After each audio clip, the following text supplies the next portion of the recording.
are listening to the Mother of All Talk Shows podcast with George Galloway.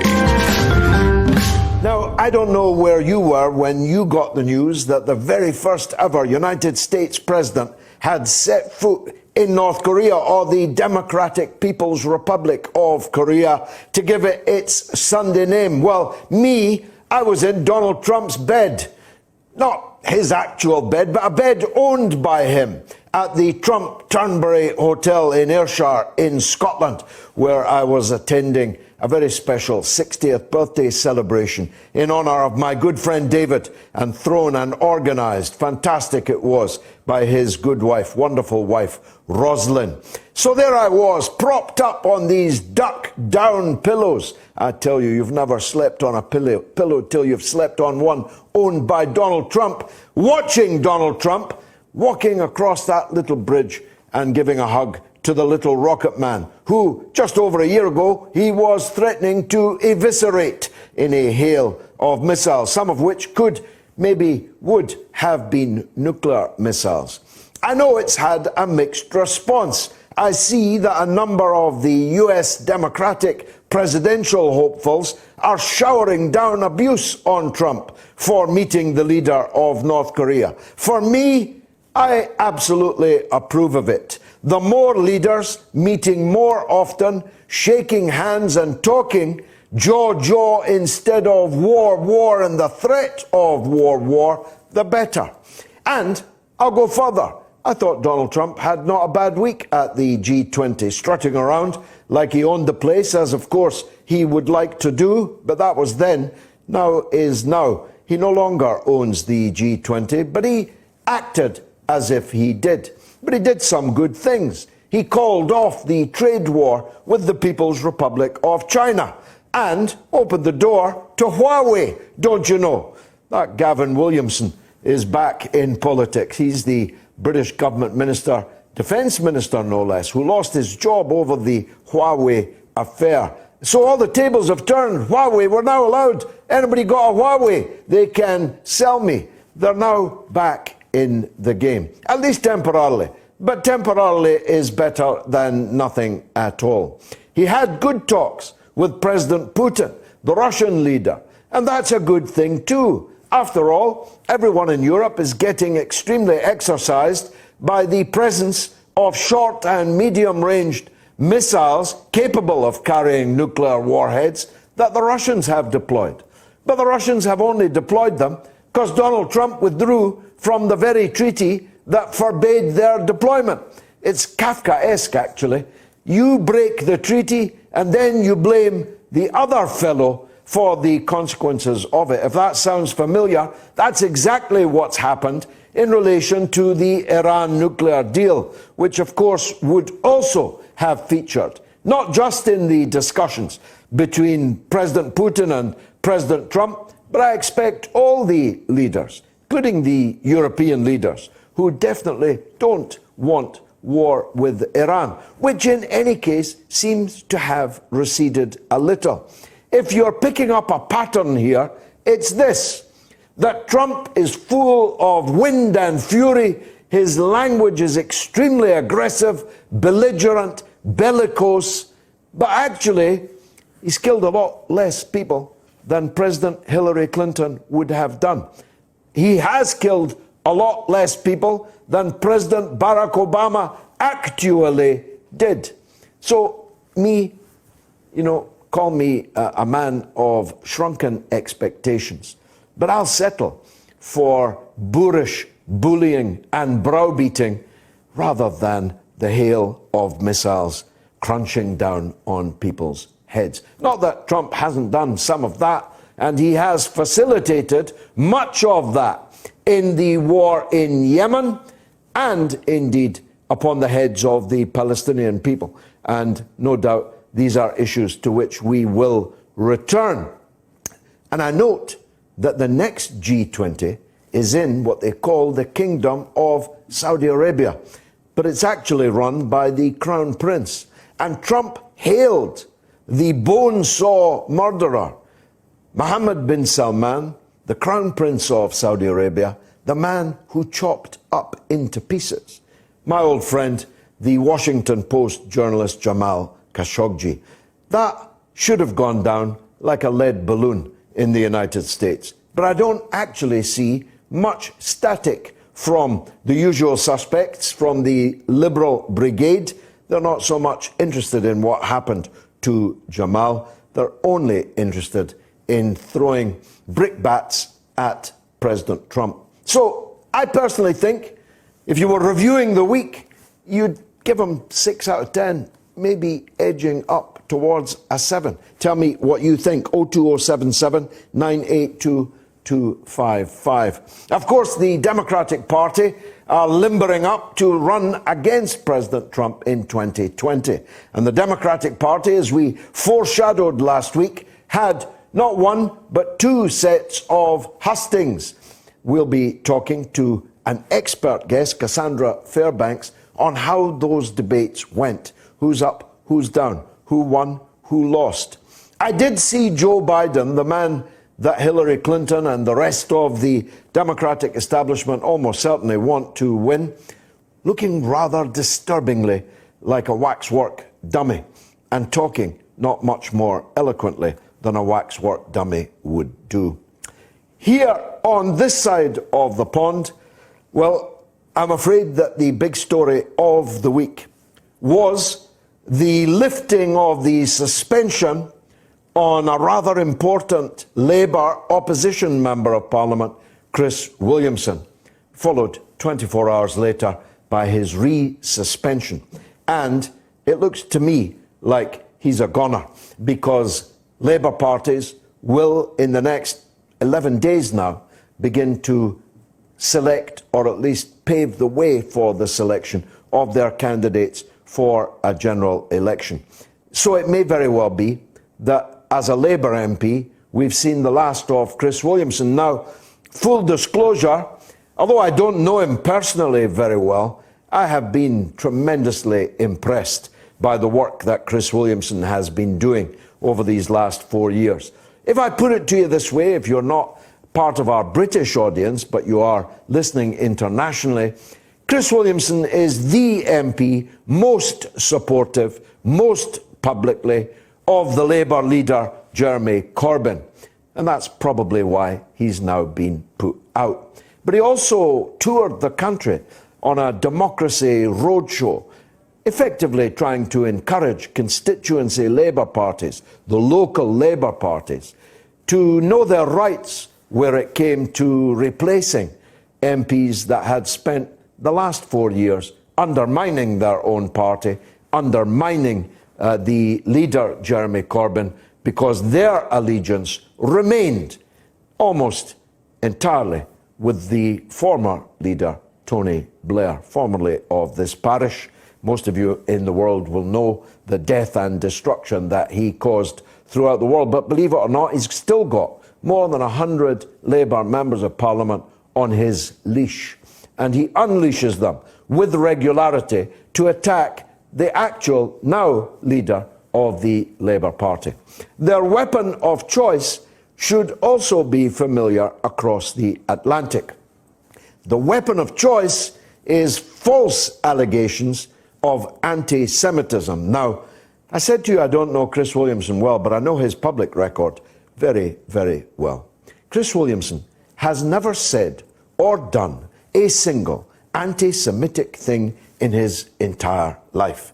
He's a man of the left. And what they really mean by anti-Semitism is anti-Israelism.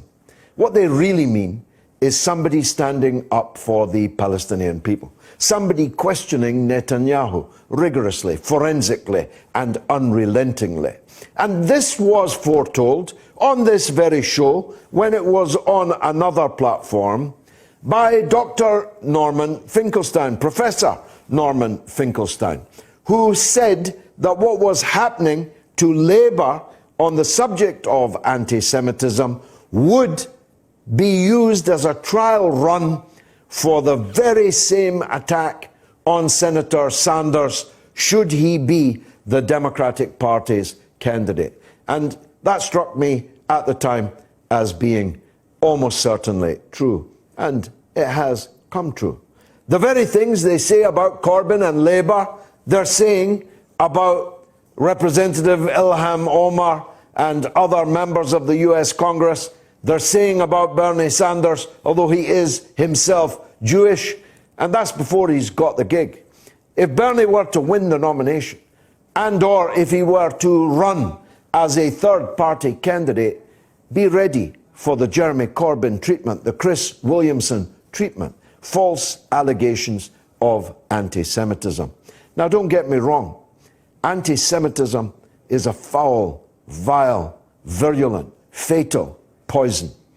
It caused the greatest crime of the 20th century, maybe one of the greatest crimes of all human history. Because it wasn't just that there were 6 million Jews killed in the fascist Nazi death camps. It's that the Nazis intended to eliminate every single last Jew on the planet if they could, certainly on the continent of Europe. An industrialized, systemized, genocidal attempt to wipe out literally an entire group of people. Not for anything that they had done, but because entirely of who and what they were. And anti-Semitism is still a thing. It's a thing on the right of politics, but it's also, thanks to some fools, a thing on the left of politics. Idiots who translate their detestation of the role of the banking sector, of globalized finance, transfer it, not to Jews. They don't say Jews, but they bring up a Jewish name and try to indicate or imply that our problems with finance capital are somehow the responsibility of the Jews. They bring up Mr. Rothschild as if he controlled the world's banking system, which is absolute nonsense. But you'd be amazed at the number of left-wing people who say that kind of thing. People who say to me that Jews own the mass media when they own virtually none of the mass media. People who say that Rupert Murdoch is Jewish when he's not. People who imagine that somehow there's a cabal of Jews somewhere causing the problems for the mass of the people in the world. That's racism. That's anti-Semitism. I have said literally hundreds of times, hundreds, on radio, on television, in print, in Parliament, on the streets. I have said that denying the Holocaust should be a criminal offense. Thank you very much. Should be a criminal offense in Britain, as it is in many parts of Europe. And I hold to that. Anti-Semitism must be fought rigorously and wherever it raises its ugly head. But you know, false allegations of anti-Semitism are not just wrong and unjust to the person being falsely accused. It's extremely dangerous on the principle of the old parable of the boy who cried wolf. If everybody's an anti-Semite, the real anti-Semites will be able to move under cover. And one day, God forbid, could be in a position to cause real harm to real people of the Jewish faith. So, I'm not saying that there's no anti-Semitism. I'm not even saying there's no anti-Semitism on the left. There is. But Jeremy Corbyn ain't no anti-Semite, bruv. And Chris Williamson isn't either. Now, Chris is at a meeting right now with his confidants to plan his next move. I've told him that there are many thousands of his confidants listening and watching this program, and given him an open invitation between now and the next 2 hours and 44 minutes, to be precise, to call in and talk to us. And if he does, of course, we'll put him straight onto the airwaves. So we're talking to Cassandra Fairbanks on the debates, but also on her friend and mine, Julian Assange. She's a redoubtable campaigner to try and free Julian Assange from the dungeon at Belmarsh Prison in South London, and to stop him falling into an even greater gulag in the US injustice system. We'll be talking to Kevin Marr, a regular on the Mother of All talk shows, a former Labour advisor, on the upheaval going on inside the Labour Party, to which I've just referred. And finally, we'll talk to Bill Bradshaw, the author of the book about the day that Bob Dylan got tangled up in the Isle of Wight. For non-Bob Dylan fans, the greatest Bob Dylan song is Tangled Up in Blue. Now, 50 years ago, the greatest, most famous open-air music festival in all history took place at Woodstock. Bob Dylan lived almost literally across the road from Woodstock. He chose not to go to Woodstock and to come to the Isle of Wight instead. Now, again, for international viewers and listeners, the Isle of Wight is a very, very small place. It's off the coast of England, and most people in England have no idea even how to get there.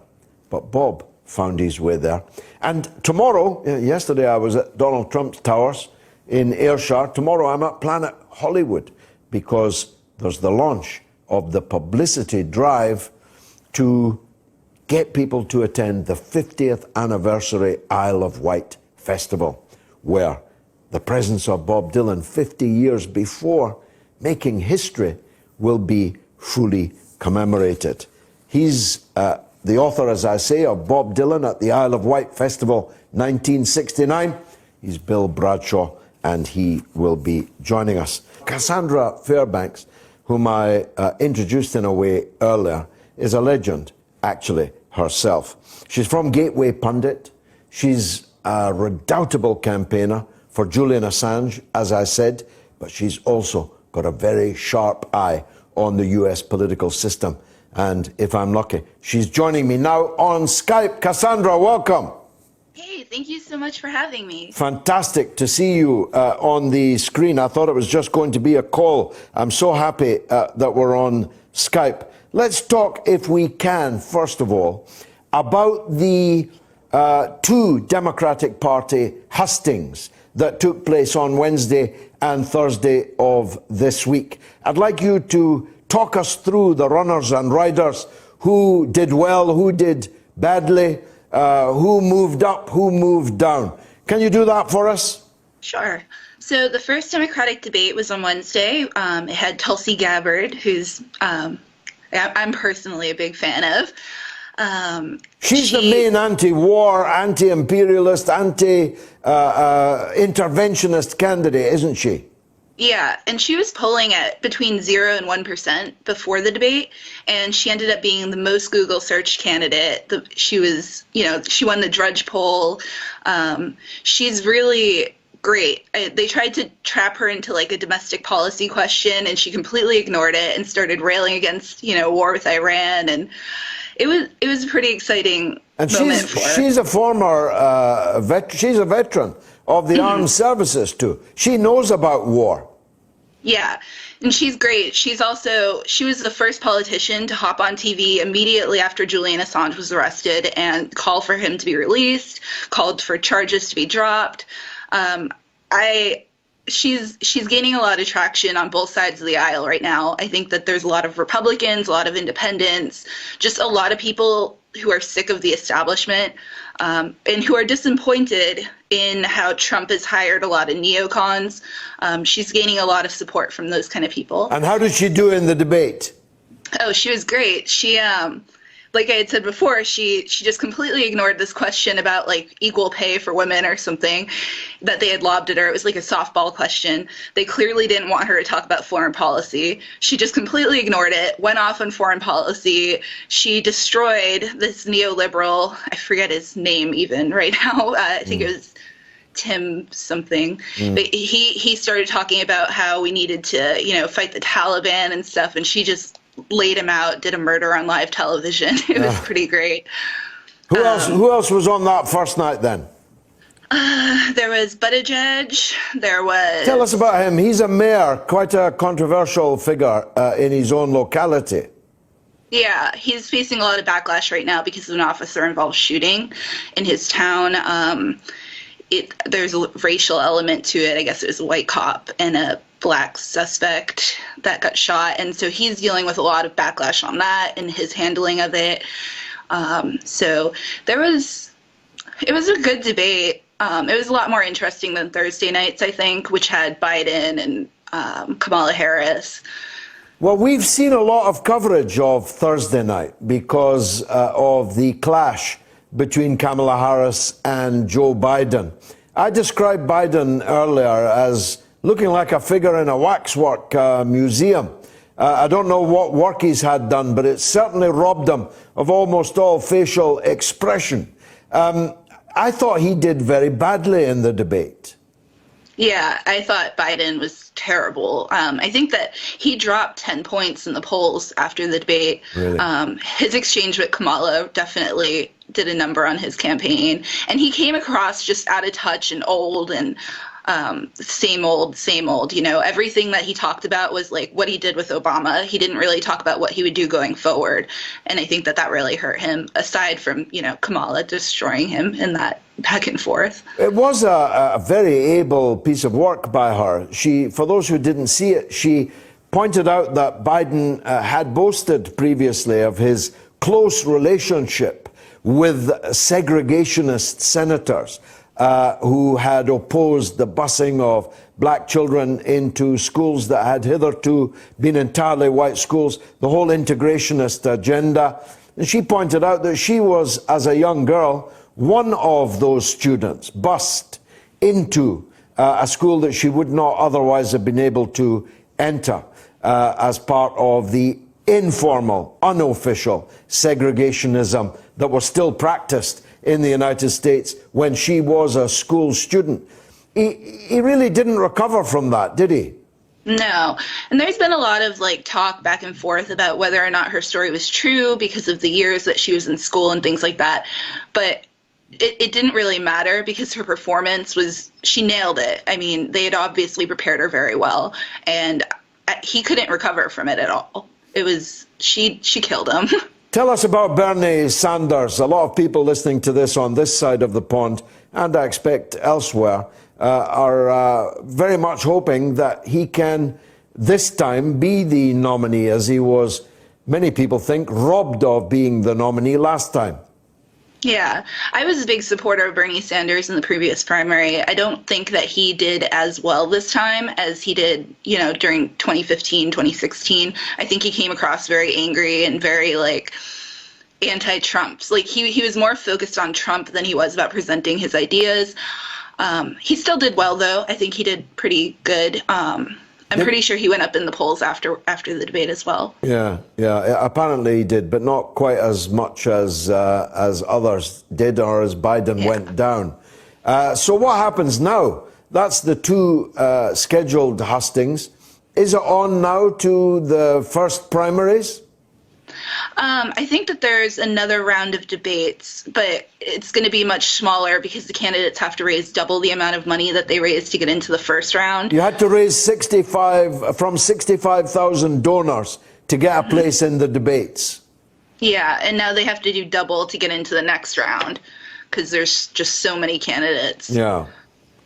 Any surprise candidates, Cassandra? Anyone that no one had rated before, suddenly boosted?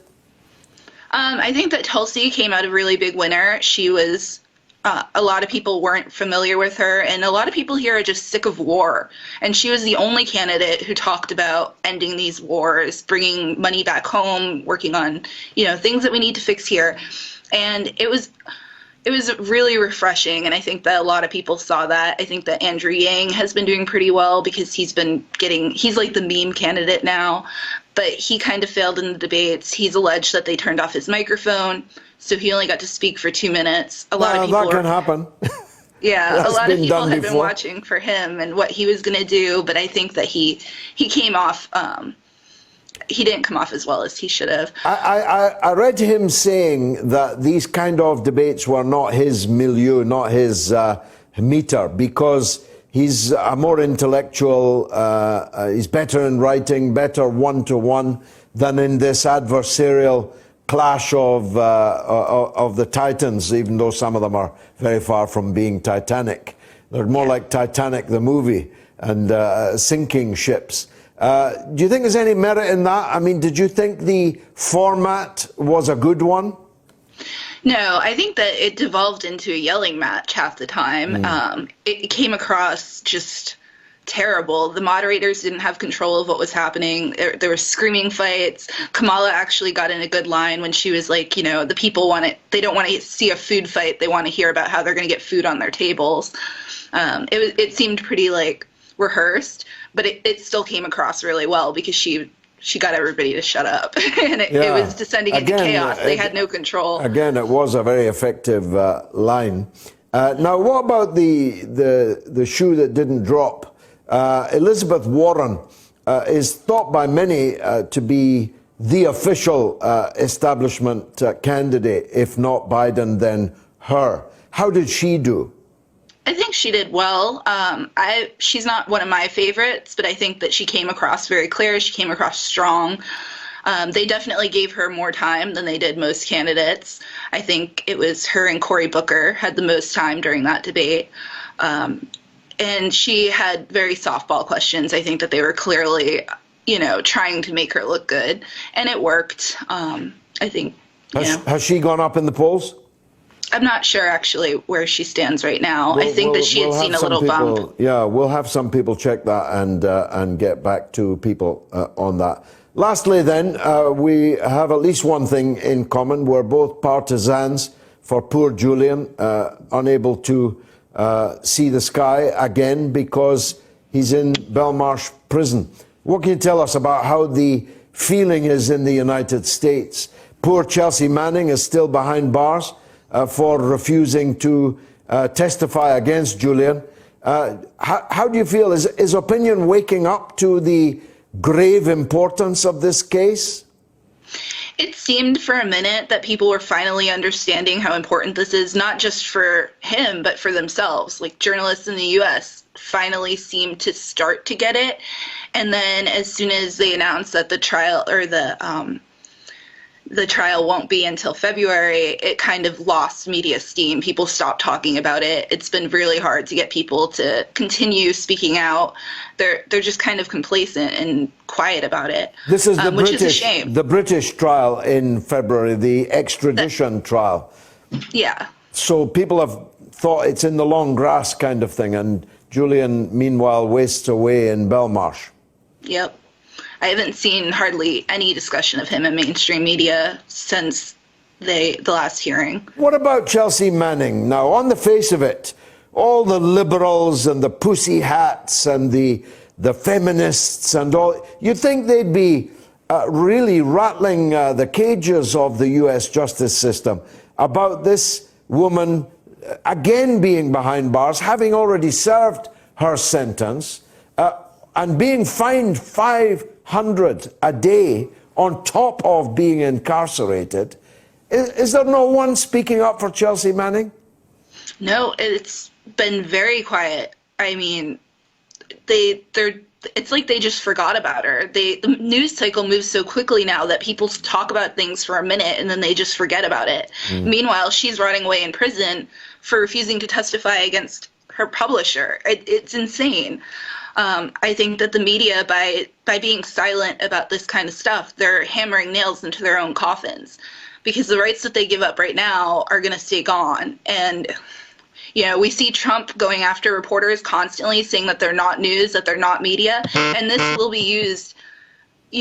This precedent that's being set by Julian's case can be used against them later. If the government can decide who is press, who's not, and, put whistleblowers in prison for refusing to testify against a news outlet, this is a very, very dangerous precedent. Indeed so. Cassandra Fairbanks from Gateway Pundit, many thanks for joining us on the Mother of All Talk Shows tonight. Thank you. Thank you for having me. Now, what do you think of that? What do you think of the Democratic Party candidates? 02077 982 255 or tweet at George Galloway at RTUK at RT News. Any of these. And of course, Skype me, as Cassandra just did, at GG MOATS. We'll be talking to Kevin Marr in the second hour about the Chris Williamson case and what's happening to him as a cipher, really, for Jeremy Corbyn. Because I didn't say it earlier, but maybe because I thought it was obvious. The target is not really Chris Williamson, a backbench MP with no great political future ahead of him. The target is Jeremy Corbyn, to try and stop Jeremy Corbyn becoming Prime Minister of Britain, the first ever anti-war, anti-imperialist Prime Minister of Britain. That's not a small thing. And you see in the G20 and in the EU and in NATO and so on, the kind of things that just one person standing up and saying no can achieve. If it can't do much positively, it can be a spanner in the works. It can bring all kinds of things crashing to a halt. I think we've got Kevin on the line now. Kevin, it was a bad week for Labour, wasn't it? It was. It's never a good week when you've got a government that's on the ropes. We've got no prime minister really in place. We've got a lame duck or a dead duck as prime minister at the moment, just filling space in Downing Street. We've got a quite bitter contest between Boris Johnson and Jeremy Hunt to replace her. All eyes should be on the Conservative Party and the fantastical positions that they've got on everything from Brexit to public spending at the moment. And instead of that, we've got a Labour Party process story dominating, parts of the news agenda at a time when we could be weeks away from a general election. So it's not a good place for the Labour Party to find itself in. There's a very good chance, as I say, that in September or October we have a general election in this country with so much at stake and so much to play for, and yet here we are with another week where Labour's internecine problems, internecine feuding becomes the dominant story. Well, we'll come back to that story, but let me throw another one in. The Rupert Murdoch vehicle, The Times, once the paper of record in this country, now really just a tabloid itself, came up with a very damaging story, if true, that Jeremy Corbyn was increasingly frail, too old, physically and mentally frail. They claimed that he had had a stroke, and they quoted, not by name of course, senior civil servants as the source or sources of this story. What can you tell us about that? I mean, it's a fairly disgusting smear when you start to play the health of leading politicians as a shorthand for their competence or worthiness in public office. Jeremy Corbyn is around the 70 mark. Historically, of course, this is not a very old age for British statesmen. Bernie Sanders is fighting Joe Biden to fight Donald Trump, and all of them are almost 80. Exactly. 70 is the new 60. Clement Attlee was 62 when he of course became Prime Minister in 1945, led the great Labour coalition government that got more done in 5 or 6 years than many governments would do if they had the chance for over 30 years.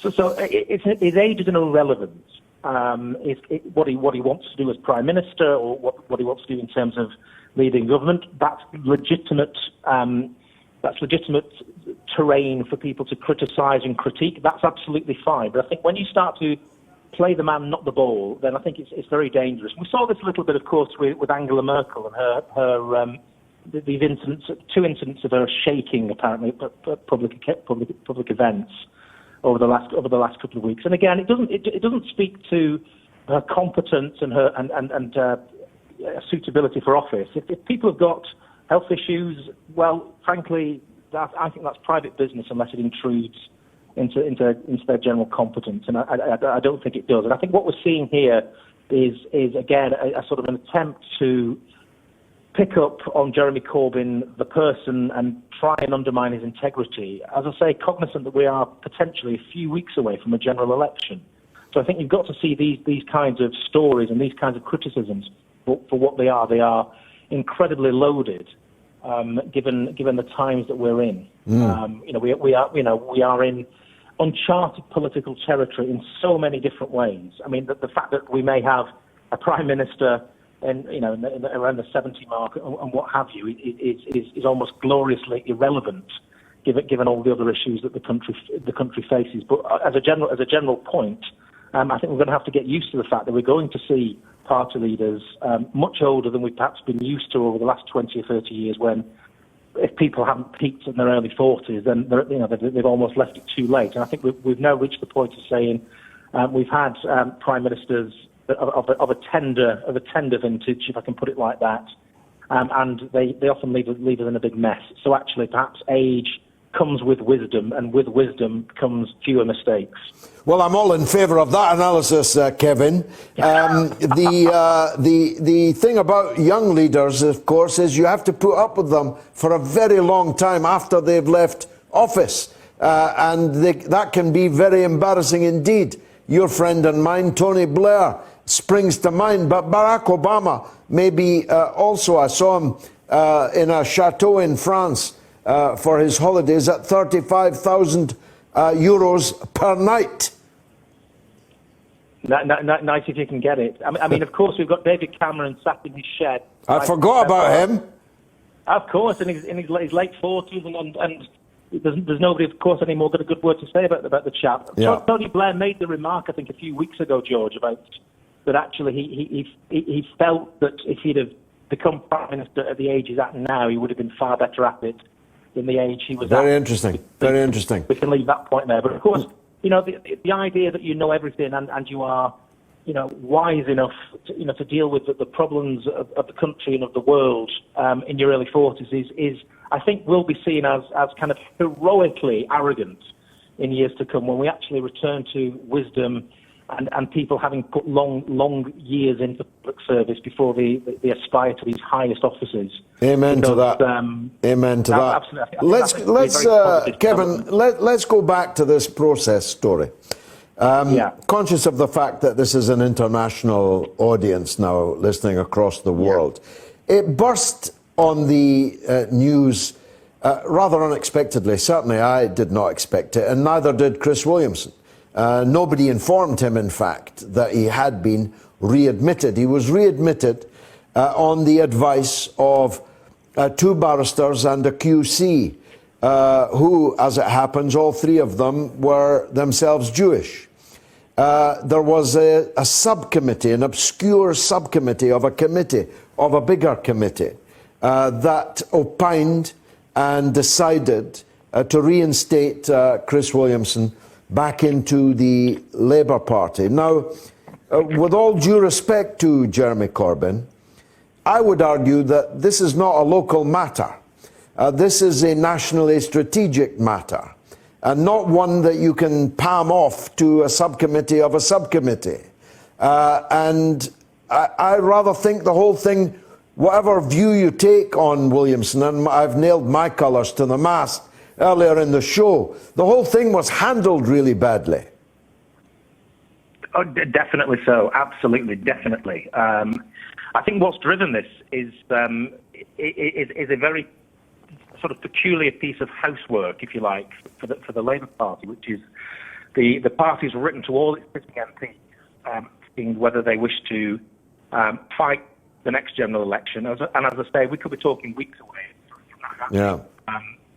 or whether they wish to retire, in which case there's obviously got to be a process, a democratic process, to select a new candidate for the seats that they currently hold. Because, of course, what happened in 2017 is that the election was kind of bounced on everybody. And what happened often in the Labour Party is, instead of a proper, full process where members decide who their candidate's going to be for the various 650 parliamentary seats, instead of that, candidates were bounced into seats because there wasn't enough time.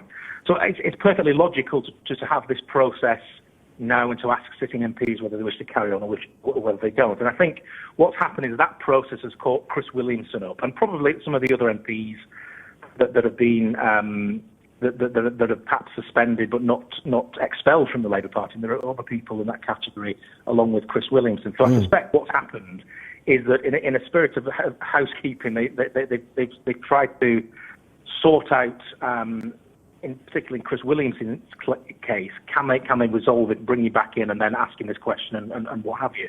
So I think that's what's driven it. And of course, what's happened is that, as you say, it's resulted in this significant backlash from members of the Parliamentary Labour Party, the MPs, Labour MPs, and members of the House of Lords as well, who've opposed his re-entry. And of course, you're right. I mean, everything I've read, Chris Williamson didn't know anything about this, and then there's been this reaction against any prospect of him coming back in. So the suspension has been reimposed, which is, it's a slightly farcical procedure, given this all plays out, of course, in public. And we're now waiting for something called the Labour Party's Disputes Committee, which is a very slightly Orwellian kind of body to adjudicate finally on whether Chris Williamson can return to the fold as a Labour MP and or whether he has to stay on the outside or not. But it is very totemic in lots of ways. I mean, I followed Chris Williamson's case, and I don't know Chris Williamson personally. I've engaged with him lots of times on social media over the years. I find Chris Williamson a very earnest man. Has he been lax in some of his phrases? Possibly. Is he a raving anti-Semite? No, he isn't. Should he be readmitted to the Labour Party? Yes, he should. I think we're in a very strange position in British politics where we start to limit the views and the voices that we can have in political parties, because when you look back historically, when people like the Stafford Cripps, who was the radical Chancellor of the Exchequer in the Attlee government. Oh, what a pity! I'm a big fan of Stafford Cripps. Go back, please, Kevin, to what you were saying about Stafford Cripps, a man I'm very interested in. Oh, sorry, George. What did you just say? Yeah, again? we lost you momentarily. If you go back to the Stafford Cripps point. Yeah. So Stafford Cripps and Nyron Bevan, great figures in the post-war Labour government. Both of them were expelled from the Labour Party in 1939 for advocating, a sort of popular front. Yes, a popular front with other left-wing parties. So we've got to be very careful in British politics. We base a system on a centre-right party in the Conservatives and a centre-left party in Labour that agglomerates huge swathes of political opinion. There are people within both of the two main parties who, frankly, hate each other's guts and stand for very, very different things. But it's important that there's space for all of them to coexist. And I think if you start getting into the business of snipping off sections of opinion because some other people don't like it, then what you do is limit the appeal of these great political parties, and you open up space on the flank for new movements to come in and emerge. And that's very, very dangerous for Labour. So I think Chris Williamson, I think, as I say, I think he's been lax in some of his phraseology. I think that's certainly the case. I don't think he's an anti-Semite at all. I think Chris Williamson is a true believer in the Corbyn project. He's a party loyalist. And he's said things that he thinks are in the spirit of being loyal to the party. And I think that there is certainly a section of opinion in the Labour Party, and I don't want to just characterise it as a bit of Blairites or people on the right. I think these terms are a bit bland these days. But there are certainly people who will look at any opportunity to undermine Jeremy Corbyn and his mandate. And I think all that does is to sour relations in the party to the point that the very, very future of the Labour Party comes into question. And I think we've got to find the habit of coexisting again, where people who may have different views from others, that doesn't require them to be expunged from the party, because if that happens, it's the end of days for a large political party under the first past the post system. And something very similar is going on in the Conservative Party as well, where there's got to be room for people to agree to disagree. And I think if you start to limit that space, then all you do is limit the political ground that you hold and open up space for others to come in on the fringes. So I think the best thing Labour can do is try and get past this point and readmit Chris Williamson. And I think there's lots of lessons to be learned. Does the Labour Party have a problem with anti-Semitism? In part, yes. I think it's overstated, but clearly the Equalities and Human Rights Commission thinks there's an issue. Does the wider left have a problem with anti-Semitism? Yes, I think it does. But the wider left is not necessarily the Labour Party. I think what's happened very often is media and people have taken a view that lots of people on Twitter may have said things, well, they're all Jeremy Corbyn supporters, aren't they?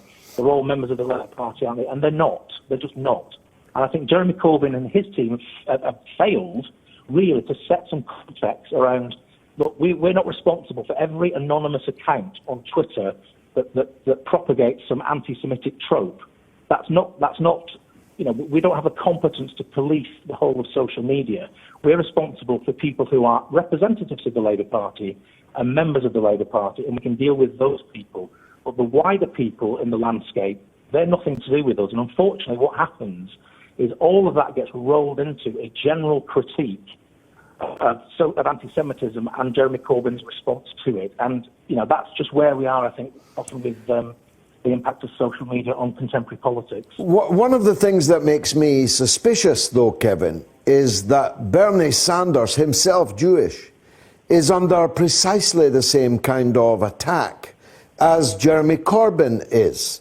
How someone like Sanders, with all these decades in politics, and with his Jewish culture, if not religious faith, I'm not sure that he is a religious man, but he's clearly culturally Jewish. He's from a Jewish heritage. But he's being attacked in almost word for word the same terms that Corbyn is. When in fact, isn't it true that both of them are guilty, if guilty is the word, of merely being sometimes rebarbative supporters of the Palestinian cause? I think that's very true. I think that's very fair. That it becomes a zero-sum equation, unfortunately. But to be pro-Palestinian, to deprecate the policies and attitudes of successive Israeli governments in terms of their attitudes and the treatment of Palestinian people makes you anti-Semitic. And we've got to delineate these points, I think, very clearly. And of course, language matters and nuance matters, and lots of people blunder over some of these lines. But I think that we need to delineate a legitimate critique of Israeli government policy and the policies of Netanyahu and the treatment of Palestinian civilians, and be very, very clear in deprecating a lot of that without drifting over into a wider critique of Jewish people and Jewish culture. And I think some people on the left have been guilty of that. I don't say that's about Chris Williamson necessarily, and I don't say that necessarily about other people who have been criticised for being anti-Semitic. I think there is a perfectly legitimate critique that is often not amplified in the way that it should be by mainstream politics, to say, look, there are lots of people in Israeli politics that are liberal and progressive and want a proper dialogue, and we want to get back to that mood of optimism, perhaps from the mid-1990s, around where this may go. We need to support these people in Israel as well. So it's not about just being anti-Israeli or anti-Jewish. It's about being very specific that Netanyahu, the right wing of Israeli politics, which just has no interest at all in any kind of just settlement. These are the areas where we need to be really specific in our criticisms and look for allies, even within Israeli politics, to help make that push. Yeah, they're thin on the ground these days. The once were far more plentiful. Kevin, finally, and I'm grateful for your time. I'm trying to get a copy of your book for someone. Tell us how we get hold of it. Oh, no, it's available, as I say, in all good bookshops. I think it's on the high street in the Waterstones and places like that. But it's also on Amazon as well. But I'll happily send you a copy. No, I'm not angling for a free copy. I want to encourage people to buy it. What's it called again, exactly? It's called The United Ireland, Why Unification is Inevitable and How It Will Come About. And it's a fantastic read. Kevin Marr, thank you very much indeed for joining us on the mother of all talk shows. Oh my goodness, it's Bill Bradshaw. It's Bill Bradshaw. It's no ordinary caller. Now listen, Bill, I'm sorry about last week. We just couldn't get round to it. So frantic was our first show, so busy. So please accept my apologies. And I will be with you at Planet Hollywood tomorrow for the launch, and I'm looking forward to it very much indeed. I've now read your estimable book, Bob Dylan at the Isle of Wight Festival 1969. So I know the answer to this question, but not everybody yet does. Tell us, how did Bob Dylan get tangled up in the Isle of Wight? Yes, it's a good question, George, and the answer to that is it was simply by the sheer front and ambition of three young brothers on the island who decided that they wanted to do a pop festival in 1968, which they did. They managed to get a decent headline act in Jefferson Airplane, and they thought at the end of 1968 summer, how can we do better? And their solution to that was simply staring them in the face when one of the brothers bought another of the brothers a Bob Dylan album, John Wesley Harding. I remember it well. I remember buying it at the time, actually. That's it. And I'll even tell you the price. It was 26 shillings and sixpence. Oh, pre-decimal, wonderful. It was pre-decimal, yes. Yeah. And so they decided the biggest star in the world who would pack the people in on the Isle of Wight, get them over from the mainland, was the biggest draw in the world, Bob Dylan. And they had the ambition to ask the question, would you come out of what was, for Dylan at that time, semi-retirement in terms of performing, and play on the Isle of Wight? He hadn't performed for, what, 3 years before that?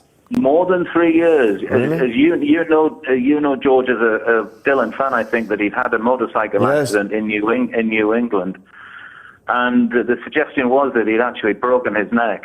Yes. And he didn't perform to any degree at all for the next 3 and a bit years. He did the odd TV show with Johnny Cash, but no festival performances, no concert performances even for 3.5 years until he played at the Isle of Wight. And the amazing thing is, George, that the organisers, the Folk brothers, Ray, Bill and Ronnie Folk, had no idea that at the same time Woodstock was being organised under Bob Dylan's nose, virtually where he lived in New England. But Dylan knew. He obviously didn't want to go to Woodstock. No, he was. He felt affronted by the expectation by the Woodstock organisers, Michael Lang and co., that he would come out and play on his doorstep. And he said, no, you're invading my space. Woodstock at that time was a bit of a artistic recluse for writers, poets, painters. And he didn't like the invasion of his personal space, and he thought, no, I'm going to go and play on the Isle of Wight. Do you think he even knew where the Isle of Wight was? Because even I would find difficulty putting a pin in the map. Well, the brothers made sure that he knew, because they sent him what at the time was a pretty sophisticated pack, if you like, an invitation to come and play on the Isle of Wight with all the details of the writers who'd made the Isle of Wight their home, such as Keats and various other people, and the delights of Osborne House. And this tickled Dylan, and they also threw in a holiday with a manor house and a governess for their children, for the Dylan children, and they took the bait. Well, I mean, I've just watched, in fact, I've now watched it 3 times, the Rolling Thunder review on Netflix. Yes. And in that review, which toured the entire country and beyond in the end, he also went to what, with all respect to Isle of Wight people, he also went to obscure places with that. Obscure in the sense that people were asking in the street, why has he come here? Absolutely. Absolutely. I mean, it was an extraordinary coup to get Dylan to play, you know, on this lump of rock in the middle of the English Channel. And therein lies the sense of ambition by the Folk brothers. Fantastic, yeah. It's reaching for the stars, yeah. If we want to sell out, if we want to drag people over this, you know, the strip of water called the Soul and get a big crowd in, we need the biggest man, the biggest star in the world. And they did that, and they got 150,000 people, which at the time, in 1969, was the biggest festival in the UK. Wow. 150,000 on the Isle of Wight. Now, I've got the book. I've got the book here. Yeah, there's only 100,000 people live there. Yeah, that's right. That's right. There obviously wasn't enough hotels or even camping places. What did people do? Well, this is the thing. I think that because of the effort to get across to the island, it became the first camping festival. Yeah. And the organisers had the foresight to, you know, acquire an extra field, which they decreed as the camping grounds, okay. And they had bars and drinks, and it was the first camping festival in the UK. Long before Glastonbury, before. I'd rather have been at this one. It's an absolutely beautiful book, beautifully produced. The artwork, the photographs, absolutely terrific, Bill. It's a credit to you and everyone else involved. Now, 50 years on, you're remembering it with this special Isle of Wight festival this year. Tell us. Yes, I'm also part of a group called All White Now. It's a pun, obviously, on the song of the time. But we're having a festival, a one-day festival called $1 Million Bash to honour the 1969 Bob Dylan Festival, and it's on Saturday, August the 31st. And tomorrow we're having a London media launch for the bash, and at the bash we will have some fine acts such as Richard Thompson, who's a folk rock legend, Wishbone Ash for the rockers. Wow! We've got Ashley Hutchings from Fairport Convention, who's putting together a Dylan-centric all-star folk rock band. We've also got well-known acts such as Julie Felix, The Pretty Things. Both of those acts played in 1969. Wow! And Julie. And, they were far from pretty then. What do they look like now? They're not so pretty these days, George. We've also got Jackie McShee's Pentangle, who are another act from the 69 bill as well.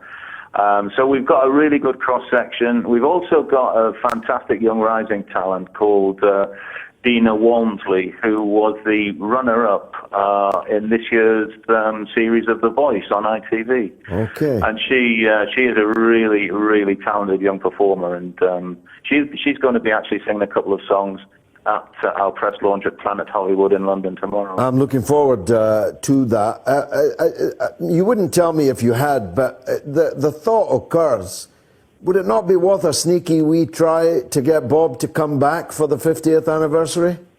Wouldn't it be wonderful? We know he's playing, obviously, with Neil Young next month in Hyde Park, but he's aware of us. He is aware of us, and the door is wide open. We can't afford his normal rate, but if Bob wants to get in touch and, you know, even pop along and sing in the bar, we'd love to have him. Well, he can send a video if he's watching now. He can send a video message, at least maybe play a few bars. The thing about Dylan is he's completely unpredictable, as this whole story shows. Yeah. He's as capable of performing every night as he is of not performing for years, because it was 3.5 years by the time he came out on the stage at the Isle of Wight. He hadn't been on a stage for 3.5 years, but he wasn't on another stage for some years after that. You're right, George. He didn't play after the Isle of Wight in terms of a regular advertised concert performance by him. Didn't appear again for another 4 years. So the Isle of Wight Festival, it was this extraordinary island in a sort of barren sea of non-performing. He did the odd thing around about it. He did George Harrison's concert for Bangladesh, of course, where he came on stage and played a few songs. But in terms of Bob Dylan actually, having a concert performance anywhere, the Isle of Wight was the only one in 7 long years. Well, look, as a man who loves Tangled Up in Blue, I'm glad he got tangled up in white at the Isle of Wight, and I wish the very best to the All White Now concert. August 31st, you say? August the 31st, it's near Cowes, the county showground on the Isle of Wight, and tickets are available on our website, allwhitenow.com. And that's WIGHT. That's WIGHT. I look forward to seeing you tomorrow, Bill. Many thanks indeed, and congratulations on a superb piece of work in the book. I'm really grateful that you signed a copy for me. See you tomorrow, Bill. Okay, it's tweets from Clara Mancia. What about, you can also not deny the ongoing racial cleansing of Palestinians and their Holocaust, or we can call you anti-Semite. The Palestinians being also Semites. But you can talk about the ethnic cleansing of the Palestinians. One of my good friends, the Israeli professor Ilan Pappé, has written a whole book about it. You might actually even have done it with Noam Chomsky, the ethnic cleansing of the Palestinians. It's not a crime to state that the area that was Palestine has been ethnically cleansed. It's merely common sense. Valkyrie, to Perfected, says, George, I disagree about criminalizing Holocaust denial. It's an attack against free speech and freedom of thought and expression. When the illegal terrorist entity that steals land by genocide... Now look, I'm sorry. The Palestinian people have been subjected to an historic injustice. They have been cleared off their land. Their country has been wiped off the map. Hundreds of thousands, now millions, of their people have been scattered to the four corners of the earth. But they have not been subject to genocide. This is not a word that should be tossed around. Genocide means an attempt to literally annihilate every last person in the group that you are talking about. Now, the injustice against the Palestinian people cannot be underestimated, but it must not be overstated. Otherwise, Israel would be building death camps in the West Bank and systematically annihilating Palestinians in it. They are not doing so. So for God's sake, stop saying that. Sean Alleman says half the people rounded up for denying the Holocaust haven't even done so per se. You can't question any of it, despite it being a massive and very complex genocide. And Veggie Cray, what a wonderful name, says, I'm really fed up of all this. His opinion should be banned, but mine is okay. Stuff that seems to be in fashion. Tolerance is needed by everybody. And Jack says, top show, top host, Truth Radio. I like to think so, Jack, and I'm glad you agree. It's the mother of all talk shows. You've got 40 minutes still to call me. Let's take a break. Coming soon to Spotify, Apple Podcast, and wherever you listen to the MOATS podcast. Now, you'll know already, if you're a regular viewer, that I'm very proud to have played a part in the downfall of Robert Maxwell. The fraud that he was. It's been 30 years since Robert Maxwell fell or jumped or was pushed off the back of his yacht, the Lady Ghislaine. Ghislaine Maxwell, whatever happened to her? Now look, this podcast will be released at 10 p.m. on Sunday, the 13th of February. But if you want exclusive access to the whole series in video form, you can do it right now. And you'll be able to see every episode 3 weeks before the podcast is released. So here's how you do it. You click over to my Patreon, sign up and support my channel right now. Search patreon.com/George Galloway. But this is just the start. We've got so many plans for my Patreon page. I'm really genuinely excited about it. So you'll be able to not just listen to my book about the 1970s, but hear me discussing the music, the films, the culture, the politics of the 1970s. You'll be able to do that. But perhaps most importantly, I discovered a treasure trove of video of all the speeches I made in the run-up to the Iraq War. Some of you might even have been at those meetings. It's really weird looking back at them. What I looked like 20 years ago, what you looked like in the audience 20 years ago. You might very well want to see yourself at those meetings. Now, the cleverest man in England has joined me. I'm very careful to say England because, well, I just got back from Scotland and there are very clever people there too. Adam Garrie, welcome back. Let me ask you this one first. Compamaros sends the tweet. The Holodomor, complete nonsense. Tell people what is the Holodomor. Well, it depends on who you ask.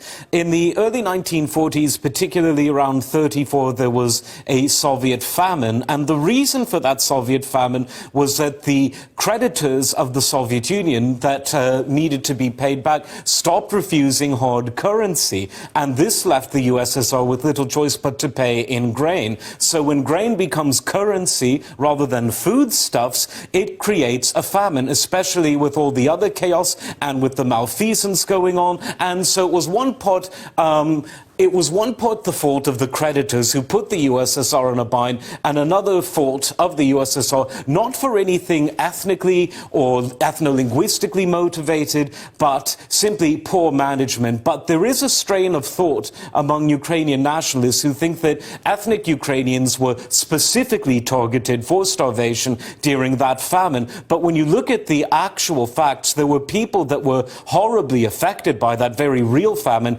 in multiple parts of the Soviet Union, and almost all of the ethnic groups that comprise the very multicultural Soviet Union were affected. But this is one of the examples of people using history as a way to control the present rather than simply reflect on the past. Now, at least one regular who's been following me a very long time is cross with you about your politics. I'm not sure where she gets off on trying to police other people's politics, or where she imagines she might get media that was less antipathetic to her point of view. Quite. I'm not sure that there is any in existence. But just tell us, I think she was upset because you're not a Labour supporter. But you've been clear from the beginning that you are not a socialist.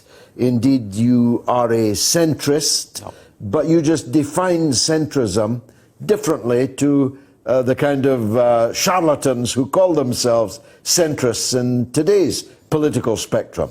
Well, quite right, because centrism in its true essence, it means problem solving in a way that reflects the needs and the will of the majority while looking for ethical solutions to those with minority viewpoints and minority positions in society, particularly the economic minorities, which are just about the only minorities that we never hear about. We never hear about Speaking them, of which, everyone has a Pride Week, a History Month, etc. But there's no working class Pride Month. Month. There's no Working Class History Month. Why is it that the Great Reform Bill of 1867, which for the first time gave some working class men the right to vote, why isn't that commemorated the way that so many other events are?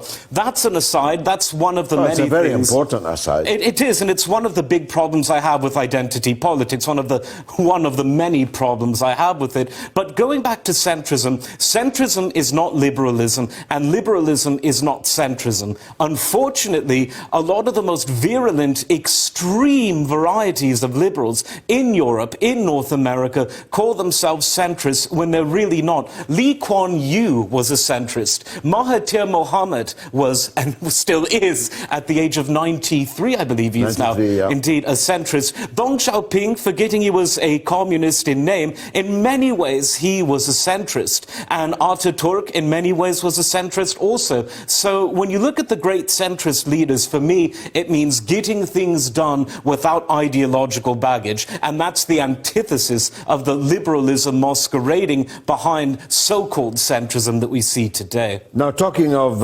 regimes that last a long time, what did you make of Trump's walk across the DMZ today? I was very happy with it myself. Well, I woke up quite early on a Sunday to see it, knowing that something was going to happen that was going to be interesting. And I have to say, tears of joy literally burnt my eyes when I was watching that, because the war in Korea, the forgotten war as it's known in the United States, but it was in its own microcosmic way more deadly in terms of the firepower, the quality of the firepower being used than the Second World War. All of Pyongyang, every city in North Korea was destroyed. Thousands upon thousands of men, young men, sent to their graves on all sides, needlessly, to keep a sane people, a homogenous people, living on a medium-sized peninsula apart. And to now see the leader of South Korea, the President of the United States,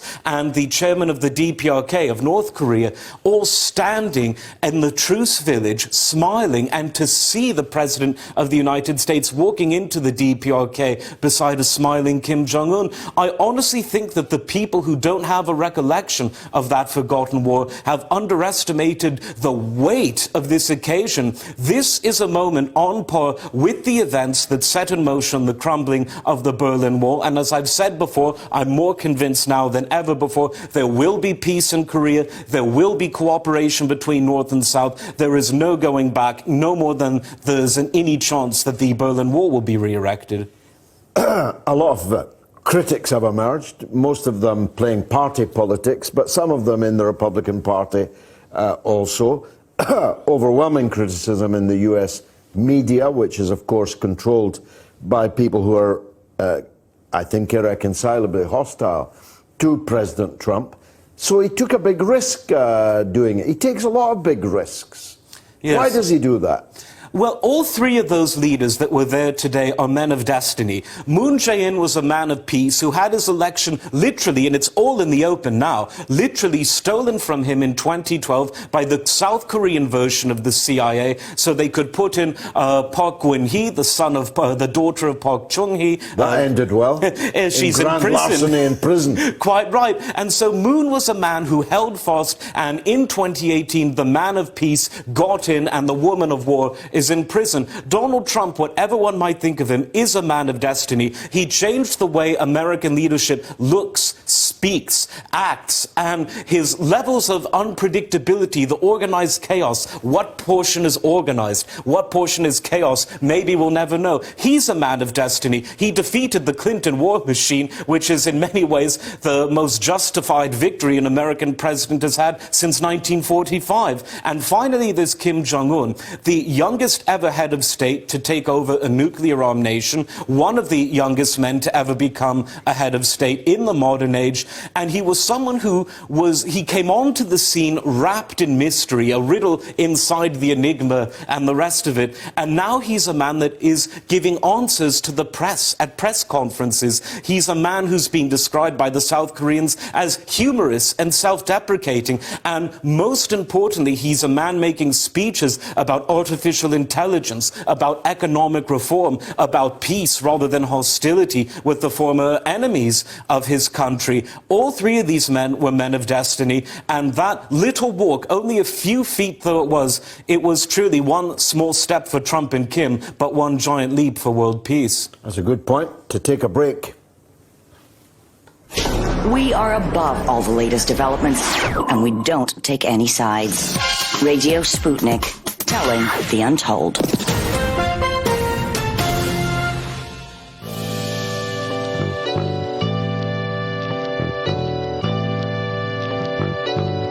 What's the most important hour of the day?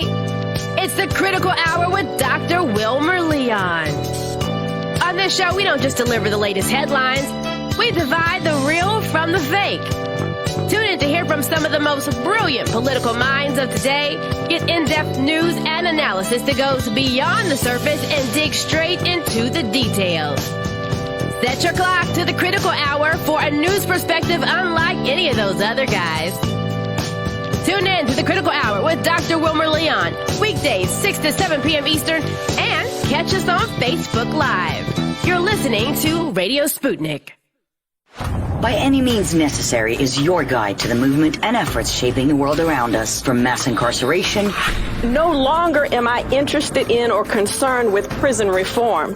I am interested only in the eradication of prisons. To the battle between police and water protectors.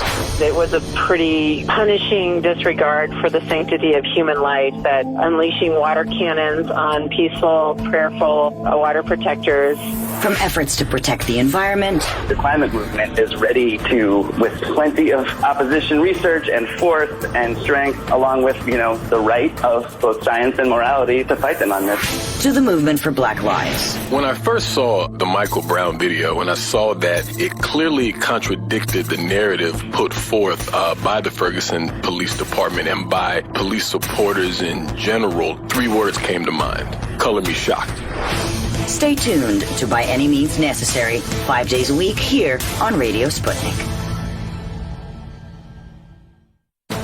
Tune in every Monday to Loud and Clear with Brian Becker for our regular segment, Education for Liberation with Bill Ayers, where we take a look at the state of education across the country. What's happening in our schools, colleges, and universities, and what impact does it have on the world around us? Our resident expert is Bill Ayers, the legendary activist, educator, and author. Tune in to Loud and Clear this Monday and every Monday for Education for Liberation with Bill Ayers.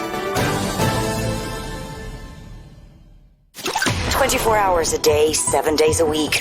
We give you the most essential information out there. Radio Sputnik, telling the untold. The mother of all talk shows is back. Unleashed, unabridged, uncensored, and unbelievable. Only on Sputnik Radio. Want to talk? Get in touch with us at radio@sputniknews.com.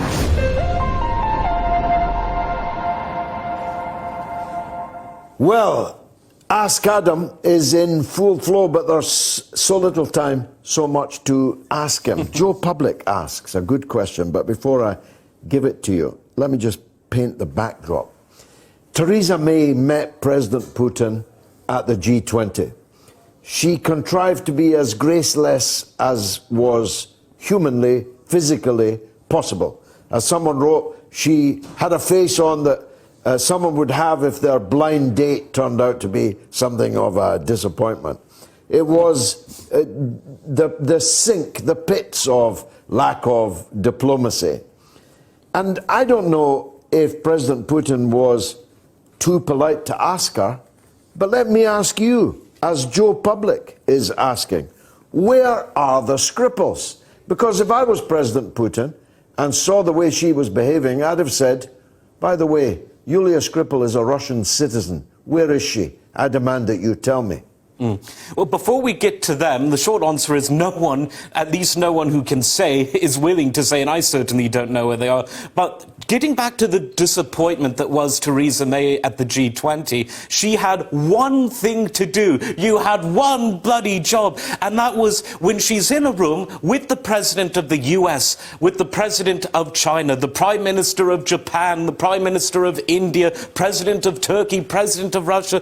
You're supposed to be doing trade deals with these people. You're supposed to be setting the preliminary stage for post-Brexit FTAs. And what did she do instead? She scowled and hectored Putin like a curmudgeonly schoolmistress, and then she did a smiling photo op with the Crown Prince Mohammed bin Salman of Saudi Arabia, whom public opinion in Britain is somewhat turning against, so it wasn't a very good look either way. And so the two countries that actually have the least potential to do a fully fledged free trade deal with Britain, she spoke to, and the countries that want to do an FTA, the countries that should, the countries that could, maybe she poured sugar in their tea or something like that, to stick with the schoolmistress metaphor, but she really blew it. She had one job and she failed.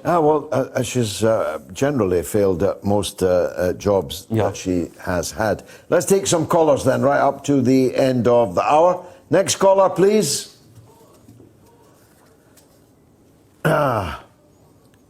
Unfortunately, the baton was dropped there. Pat Brannigan says, I'm still a bit confused about British politics. Williamson is suspended from the party. Does that mean he cannot stand for election as an independent? Well, of course he can stand as an independent, but he was elected relatively narrowly as a Labour MP.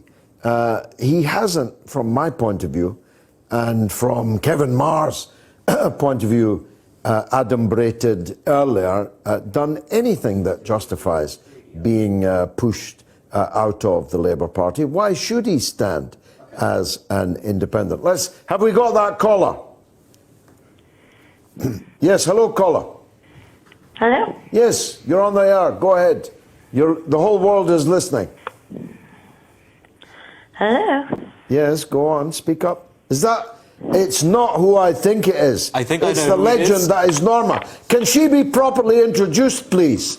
Don't put a legend through to me without announcing her in advance. This is the legend, Norma from Bristol. Norma, welcome. Hello, can you hear me? Yes, the whole world's listening to you. Go ahead. Oh, it's echoing terribly. It's beautiful. Your voice sounds exactly... Come on. Norma, it's quintessential Norma. Go ahead, Norma. Hello, George. Hello, Adam. Hi, Norma. Good to hear from you. I'm still alive. Well, we're all very happy about that. It's just a couple of things, actually.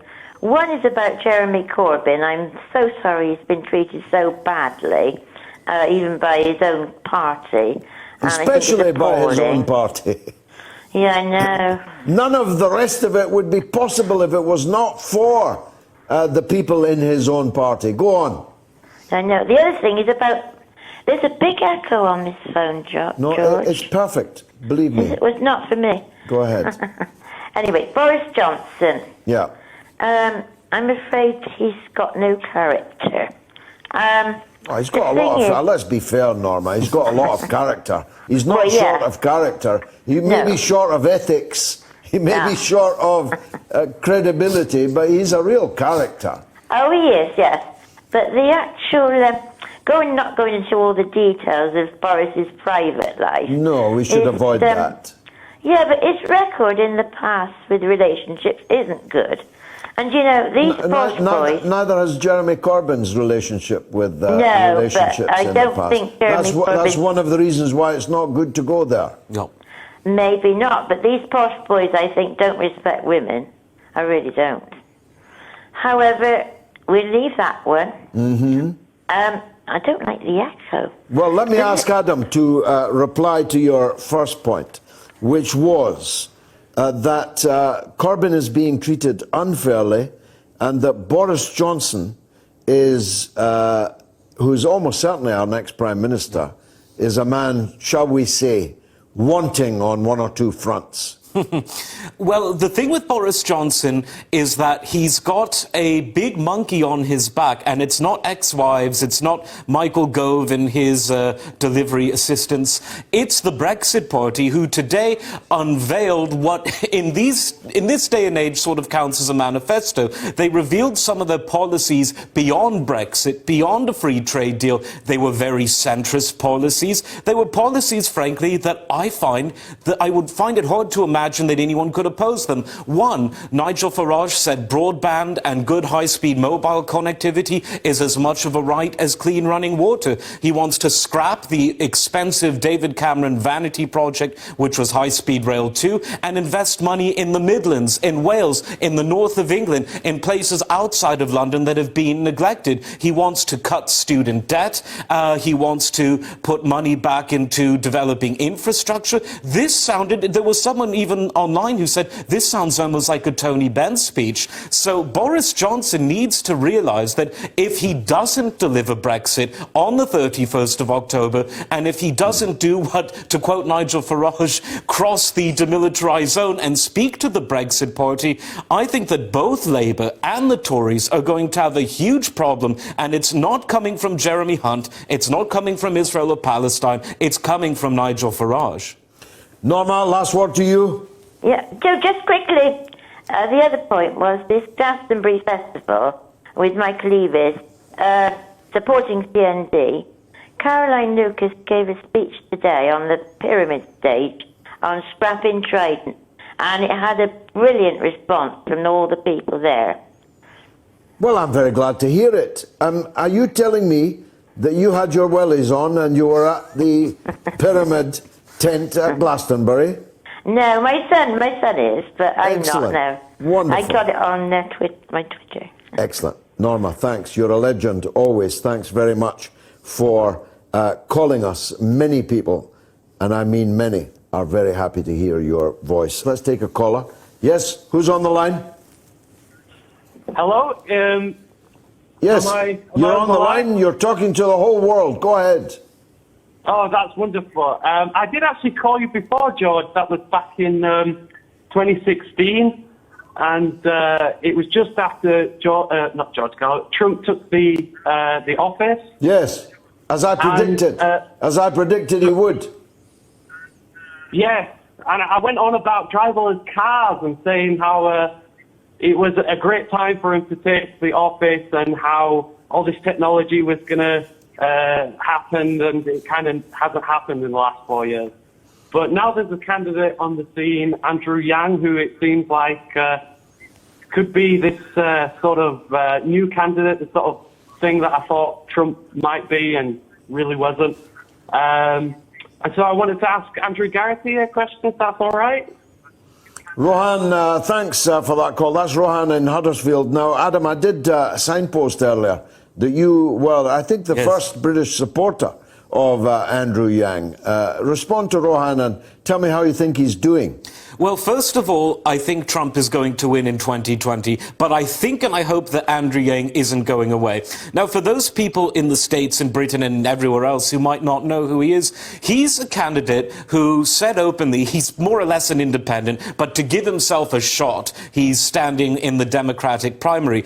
His main calling card is that artificial intelligence and robotics already has taken many manufacturing jobs. Next, it's going to take transport jobs, including truck drivers in American, lorry drivers in British, but the jobs will be taken by robots in both countries, slowly but surely. And then this AI technology will even come after legal assistants, low-level solicitors, and this is going to change the very nature of the workforce. I've had a few robotic solicitors, actually.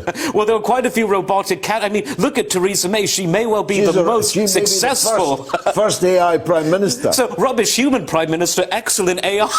But is he too good for politics in the sense that, electoral politics, I mean, because, you know, to complain that your microphone wasn't so good and you've just got to shout louder. The format doesn't really suit you. It's a bit like the ship's captain complaining about the sea, isn't it?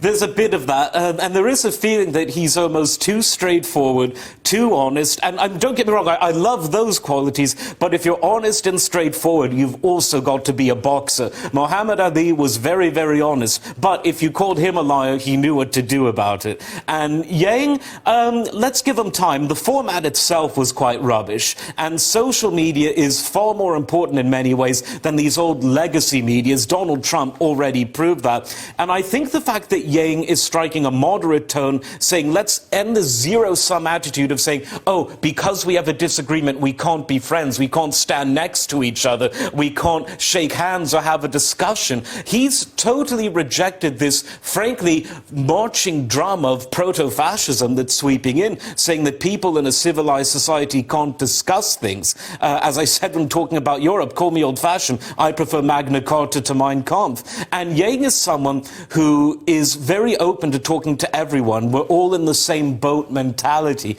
is very much part of Andrew Yang's run. I think that the more people hear about him, the more they'll like him. But because he doesn't fit the mold that the corporate media and the old Hillary machine that still has a few of its cylinders running, because they don't want to push him, he will be silenced, so he's got to speak up. Rohan, what do you think? We've lost Rohan. We did talk earlier to Cassandra Fairbanks about Yang. She thought that he did quite well on social media. Yes. As you say, not the legacy media. And one thing I like about, I would call her a centrist too in many ways. I don't know if she'd take that as a compliment, but I follow her. She's certainly not into the dogma that's really imprisoning American politics. Yeah, I mean, what's left, what's right is, of course, a moot point in many respects. Yes. See, for me, if you're pro-EU, pro-NATO, you're not left. Quite right. But most of the people that are pro-EU think of themselves as left. Equally, if you are against the EU and against NATO and against foreign wars, I can't accept that that means you're right-wing. Right and left are blurring, without a doubt. I've been saying that you can say for that some years. The Reds are tangled up in blue, to get back to the Dylan. Tangled up in blue, brilliant. I wish I'd said that. Dakota says, listening to George Galloway and Sputnik International with his guest, would love to ask him who, currently in the race to succeed May, would be able to make a branch of peace towards North Korea the same way that Trump has. Hashtag Ask Adam. I suspect the answer to that is none. I mean, if Hillary Clinton had been the president, I think we'd already be at war in Syria, in Iran, and maybe even in Korea too. It's highly likely, as the kids like to say. I mean, Hillary Clinton was the Prime Minister likes to say. Quite. No, Hillary Clinton was a monstrosity waiting to happen. A cold viciousness that, you know, worse than AI, because AI doesn't have negative emotions. It's supposed to be neutral. But I think a lot of people, whether you like or dislike Trump, and lots of people blow hot and cold on Trump, we all do, it's inevitable. I think that people, maybe in a few years, will start to realize the size of the bullet that the world dodged when Hillary lost that election. And I agree, all of those potential fronts of war are potential places she could have dropped more bombs, and that, of course, would have been horrific. And you seem very certain that Trump will be re-elected. There'll be a lot of people in the US disappointed to hear that. Just explain why. I think, first of all, there's too many Democrats and people are getting electoral fatigue over a year before the vote. Secondly, I think that in terms of social policy and in terms of the way they convey their social policy, they've gone so far to this identitarian liberal extreme that they're offending and alienating middle America. So whatever Trump does to offend people like Rosie O'Donnell and the Prime Minister of Canada and the rest of it, they're not the people that get to vote ultimately. It's middle America, especially the Rust Belt, where elections are swung. And I think this identitarian agenda, it's so off-putting. It's almost as though to go to one of these Democratic debates, you have to look at yourself in the mirror. Do I have the right clothes on, the right skin color, the right... I just want to get back to we're all human beings. We all have rights. We all need to, and at least should, engage in the political debate. That's not necessarily Trump's language. He talks about winners and losers, but hey, at least there's only two two of them, there's about 30 different varieties of identities that the Democrats are talking about, and people, I think, are going to get fed up. Who do you think they're going to pick? Probably Biden, but he's competing with Jeremy Corbyn for digging his political grave, and unlike Corbyn, who's a man of principles, Biden is an opportunist who hasn't got many opportunities. He has principles, but if you don't like them, he has others. He should run for the Tory leadership. It's his to lose, but I think he's going to lose it. Right at this moment, my guess would be that Elizabeth Warren or Kamala Harris will be very, very good guesses. Yeah. I prefer Bernie Sanders. There are others, but they're not really going to win, and if they did win, they probably wouldn't win the presidency. Yeah. So it's very interesting. We're going to follow it right through the primary season and all the way up to the presidential election, and I hope that you'll be with us. Adam Garrie of Eurasia Future, the cleverest man in England. Hashtag Ask Adam. That's it, I'm afraid, for the show this evening. It's been marvellous for me. I hope it was for you.